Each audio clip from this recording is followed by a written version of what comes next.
ओम अज्ञानतिमिरन्दस्य ज्ञानञ्जनशलाखया चक्षुरुन्मीलितं येन तस्मै श्री गुरवे नमः। हरे कृष्णा।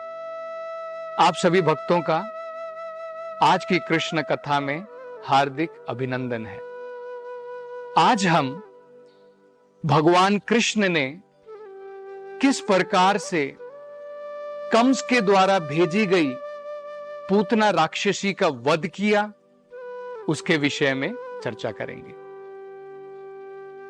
भगवान कृष्ण जब उन्होंने आधी रात को जन्म लिया, आज भी सारे विश्व में उस समय जन्माष्टमी के रूप में भगवान का जन्मदिन मनाया जाता है। जन्माष्टमी के अगले दिन जब नंद महाराज ने सभी व्रजवासियों को बुलाया और बड़े धूमधाम से एक उत्सव आयोजन किया, उसे नंदोत्सव कहा जाता है।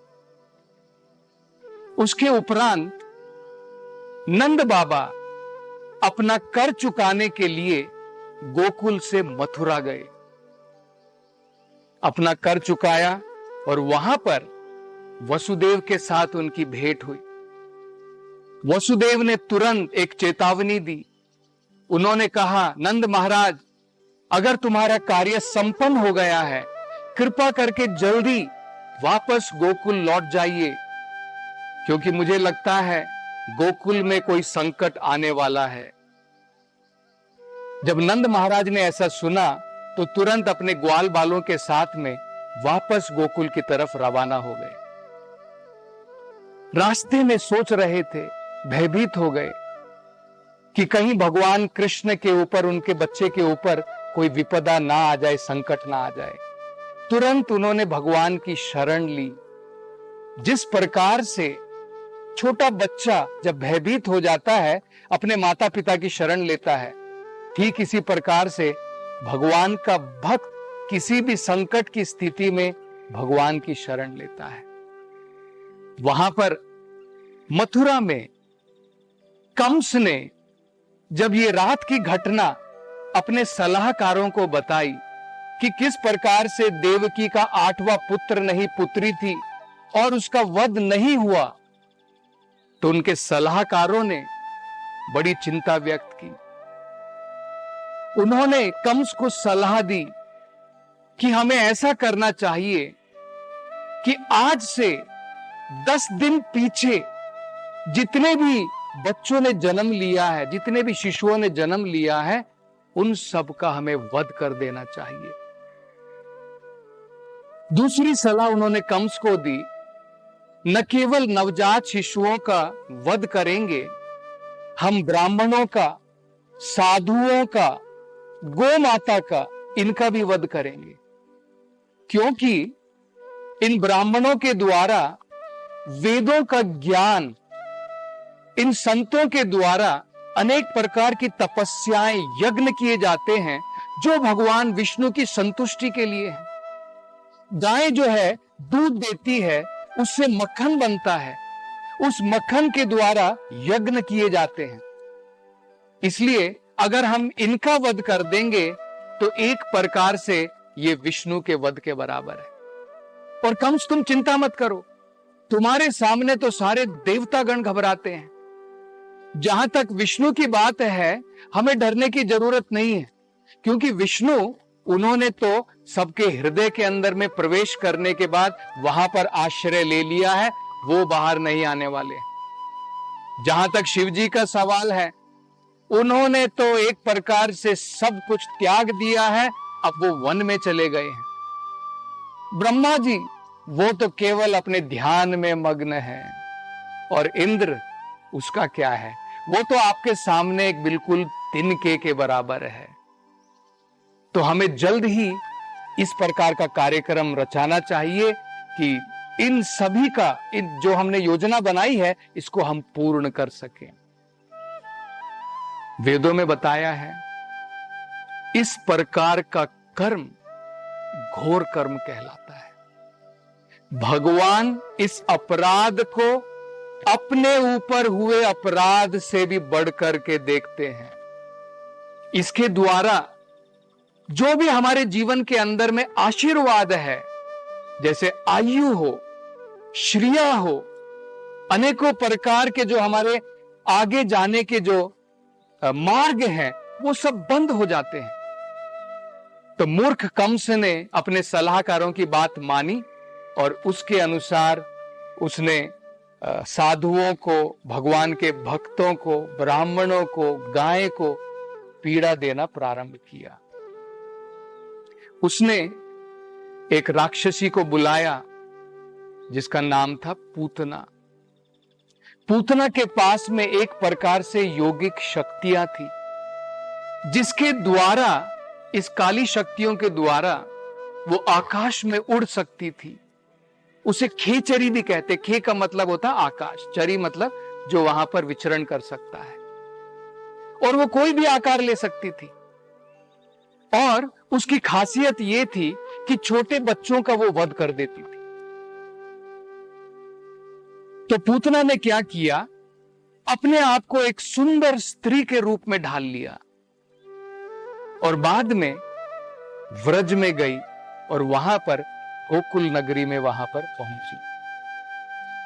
गोकुल नगरी में पहुंचने के पश्चात जब वो नंद बाबा के घर के अंदर जाने में प्रवेश करना चाहती थी, तो वहां पर यशोदा माई थी, रोहिणी थी, अन्य गोपियां थी। लेकिन पूतना ने इस प्रकार से अपना श्रृंगार किया था, ऐसा प्रतीत होता था मानो स्वयं लक्ष्मी वैकुंठ लोक से आकर के अपने पति कृष्ण से मिलना चाहती है। उसने अपने हाथ में कमल का फूल भी लिया था। इस घटना से एक बड़ा महत्वपूर्ण संदर्भ जो आचार्य बताते हैं कि पूतना के पास में इतनी सारी यौगिक शक्तियां होने के बावजूद भी वो वृंदावन वासियों या वृंदावन में कोई भी तकलीफ, कोई भी संकट नहीं पहुंचा सकती थी। वेदों में कहा है, जिस भी स्थान पर भगवान के नाम का कीर्तन होता है, भगवान के नाम का जप होता है, चाहे हम हृदय के साथ में करें या कोई लापरवाही के साथ में क्यों ना करें, जितने भी वहां पर दुष्ट पदार्थ होते हैं, भूत होते हैं, प्रेत होते हैं, संकट होते हैं, सबका विनाश हो जाता है। तो वृंदावन का तो क्या कहना, जहां पर कण कण में हर एक जीव भगवान के नाम में डूबा हुआ है। तो पूतना जब आगे बढ़ी, उसने देखा कि भगवान कृष्ण एक छोटे बालक के रूप में अपने पालने में सो रहे हैं।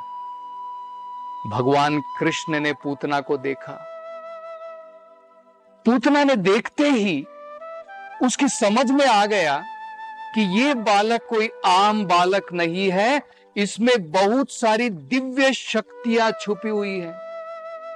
पूतना को लगा कि ये बालक इतना शक्तिमान है कि ये बालक पूरे ब्रह्मांड का विनाश कर सकता है।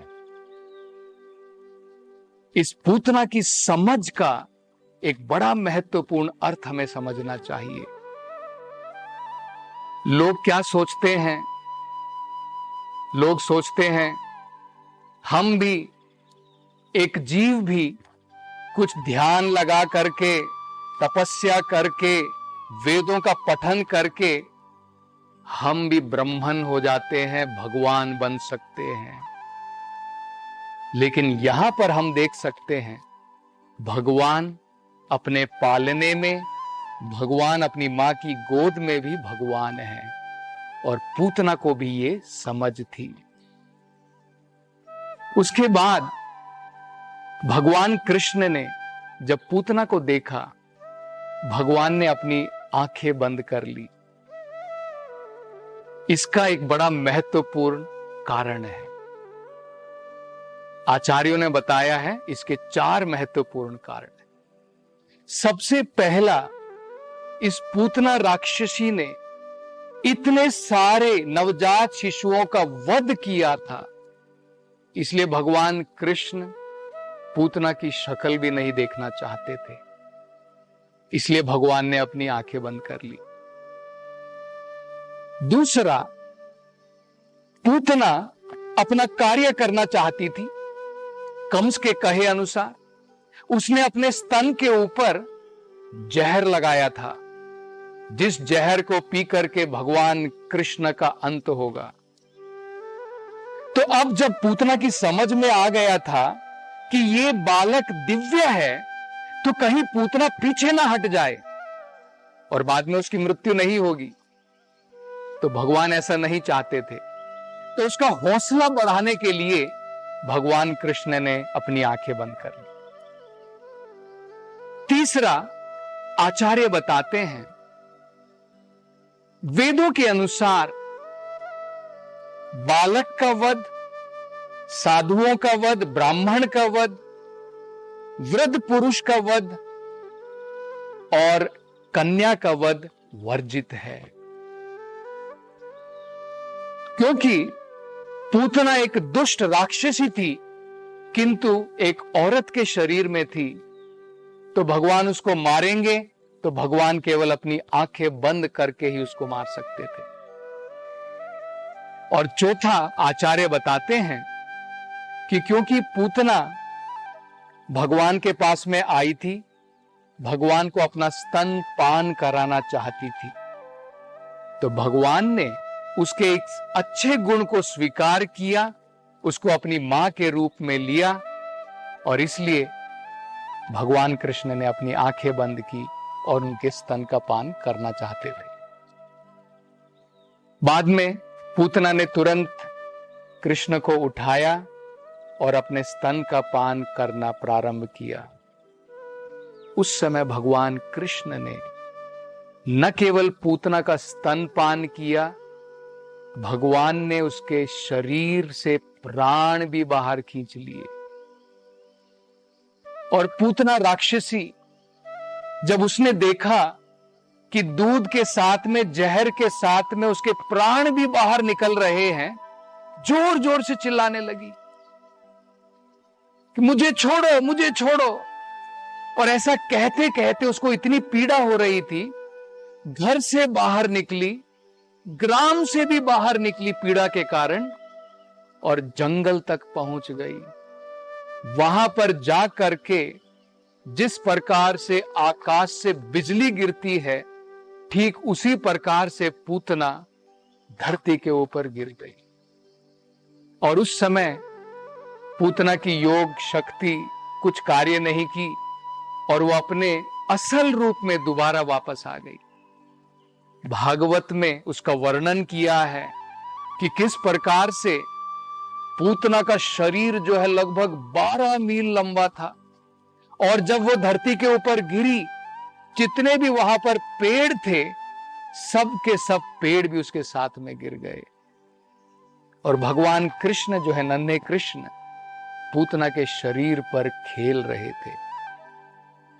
जब व्रजवासी गोपियों ने, यशोदा माई ने ये देखा, तो तुरंत कृष्ण को वहां से उठाया और उन्होंने जो है अपनी गोद में लिया और भगवान को वापस घर पर लेकर के आए। यहां पर नंद बाबा भी अपने ग्वाल बालों के साथ में गोकुल से जब वो वापस लौट रहे थे, तो उन्होंने भी ये देखा कि किस प्रकार से इस विशाल राक्षसी का वध हुआ है। किसी की भी ये समझ में नहीं आया कि किस प्रकार से इस राक्षसी का वध हुआ है। यशोदा माई भी यही सोच रही थी, वसुदेव भी यही सोच रहे थे, नंद महाराज भी यही सोच रहे थे कि इस राक्षसी का वध भगवान कृष्ण के द्वारा नहीं हुआ है। वो तो एक छोटे से नन्हे से बालक है। इसका वध क्योंकि इसने अनेकों प्रकार के पाप कर्म किए हैं, इसलिए भगवान विष्णु ने स्वयं इसका वध करवाया है। तो भगवान कृष्ण की योग माया शक्ति के द्वारा सारे ब्रजवासी इसी भ्रम में थे कि भगवान कृष्ण उनके लाडले बालक हैं और बड़े ही छोटे से बालक के बराबर हैं, वो किस प्रकार से पूतना का वध कर सकते हैं। और इस भय के कारण उन्होंने तुरंत जो है ब्राह्मणों को बुलाया, वेद पाठ वहां पर करवाए और गो माता से जो धूली निकलती है, उस धूली से भगवान कृष्ण के शरीर को धोया। इसके पश्चात गोपियों और यशोदा माई ने मिल करके भगवान के पूरे शरीर को गोमूत्र के द्वारा धोया और भगवान विष्णु के अनेकों नाम का उच्चारण किया, भगवान के अलग अलग शरीर के अंगों को सुरक्षा प्रदान करने के लिए।